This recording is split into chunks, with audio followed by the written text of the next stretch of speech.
அழைத்தது ஒரு காரணம் என்ன மாமா? இப்படி 18 பாரத போரை நம்ம தோற்று வைத்துட்டோம். சரி, இதற்கு என்ன செய்வது? பாவியாகி நேற்று தினமாக நாள் குறித்து சென்றிருக்கிறான். ஆனால் பாரதம் தொடக்கம் செய்து விட்டோம். எப்படி ஜெயப்படுவோம், எப்படி ஜெயம் பெறுவோம் என்ற ஆலோசனை கொண்டு பாரத போரை என்ன நினைத்திருக்கிறோம். ஆமா மருமகனே, அப்படி என்றால் இது என் கையில ஒண்ணும் இல்லப்பா, சரி. உன் கையிலும் ஒண்ணும் இல்ல. ஆனால் இதுக்கு ஒரு சாஸ்திரம் பார்க்க வேண்டும். ஓஹோ, எந்த ஒரு நல்ல காரியம் செய்தாலும் முதலாக ஒரு நல்ல நாள் பார்க்க வேண்டும், நாள் குறிக்க வேண்டும், சாஸ்திரத்தை பார்க்க வேண்டும். நம்முடைய மரபு அது. முதலாக சாஸ்திரத்தை பார்க்க சொல்றீங்க. அந்த பஞ்ச பாண்டவர்கள் ஜெயிப்பாரா என்று சாஸ்திரத்தை தெரிந்து கொள்ளலாம் மருமகனே. அப்படியே இருந்தா நம்ம அஸ்தாபுரத்துல யாசகர் புரோகர் எத்தனை பேர் இருந்தாலும் அழைத்து வா.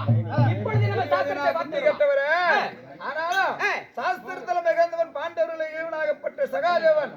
அவனையிடம் சென்று குழுமமாக சென்று சகாதேவா அபயம் என் அபயத்தை காக்க வேண்டும் அப்பா, பாண்டவர் நன்மைக்காக வந்திருக்கிறேன் அப்படின்னு தந்திரமா போய் சகாதேவன் இடத்துல ஒரு சாஸ்திரம் பார்த்தா அவன் நான் ஜெயிப்பதோ அவன் பாண்டவர் ஜெயிப்பதோ என்று தெரிந்து விடலாம்.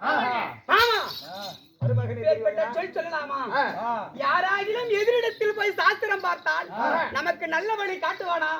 நம்மளை எப்ப அழிவார் என்று காத்து கொண்டிருக்கிறார்கள். எதிரிடத்துல போய் சாஸ்திரம் கேட்கலாம் சொல்றீங்களே, நியாயமா மாமா? சாஸ்திரம் என்பது பொது. அதனால பங்காளி பயிலாளி எதிராளிகள் எல்லாம் கிடையாது. சரி, அவன் இடத்துல சுலம் போய் சத்தியத்தை பெற்று ஆனால் சகாதேவா எனக்கு சாஸ்திரம் மாறி என்று சொன்னால் பார்த்து விடுகிறான். அப்படியா? ஆமா, சகாதேவன் பொய் சொல்ல மாட்டான். சாஸ்திரம் என்பது பொதுவே. அதனால நீ சகாதேவனிடம் செல்ல வேண்டும். இன்றைய சென்று சகாதேவன் சாஸ்திரம் பார்க்க வேண்டும். சாஸ்திரம் பிறகு சொல்லுகிறேன். அப்படியா? நான் சாஸ்திரம் பார்ப்பதாக இருந்தாலும் என் தேவியாகிய சரி அந்த வரமா இருக்கிறார். நான் அழைத்து வா.